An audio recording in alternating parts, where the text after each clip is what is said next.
సచివాలయం ముందు రాజీవ్ గాంధీ విగ్రహం ఏర్పాటుపై రాజకీయంగా పెద్ద దుమారం రేగుతోంది. ఆ ప్రాంతంలో విగ్రహ ఏర్పాటుపై బీఆర్ఎస్ అభ్యంతరం వ్యక్తం చేస్తుంటే తప్పేంటని కౌంటర్ ఇస్తోంది కాంగ్రెస్. మీరు తెలంగాణ తల్లిని అవమానించిన తర్వాత, తెలంగాణ అస్తిత్వానికి ప్రతీక అయిన మనందరి తల్లి లాంటి తెలంగాణ తల్లిని మీరు అగౌరవపరిచిన తర్వాత తప్పకుండా ఈ మాట బాధతోనే చెప్తా ఉన్నాం. ఇవాళ కాంగ్రెస్ చేసిన ఈ దుందుడుకు, దుర్మార్గ కుసంస్కార పనికి నిరసనగా తప్పకుండా రేపటి రోజున అంతర్జాతీయ విమానాశ్రయం పేరు కూడా మారుస్తాం. ఒక తెలంగాణ ప్రముఖుడి పేరే పెడతాం. ఇలాంటి భాష మాట్లాడడంలో నీకు నువ్వే తగ్గించుకున్నావు అవుతావు.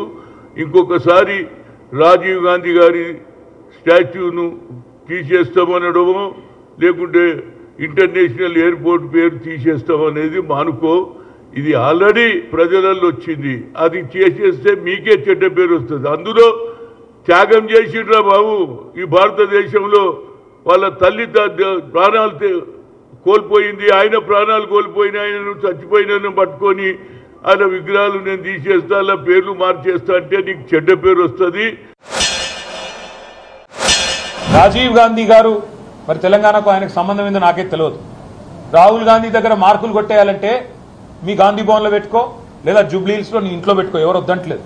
కానీ ఇవాళ తెలంగాణ సెక్రటేరియట్ ముందు రాజీవ్ గాంధీ విగ్రహాన్ని పెట్టి ఏ కాంగ్రెస్ పార్టీ అయితే వందలాది మంది పిల్లల ప్రాణాలు తీసిందో ఆ కాంగ్రెస్ పార్టీ మళ్ళొక్కసారి క్రూర పరిహాసం ఆడే విధంగా తెలంగాణతో, తెలంగాణ అస్తిత్వాన్ని, తెలంగాణ ఆత్మగౌరవాన్ని దెబ్బతీసే విధంగా వ్యవహారం చేస్తా ఉన్నారు.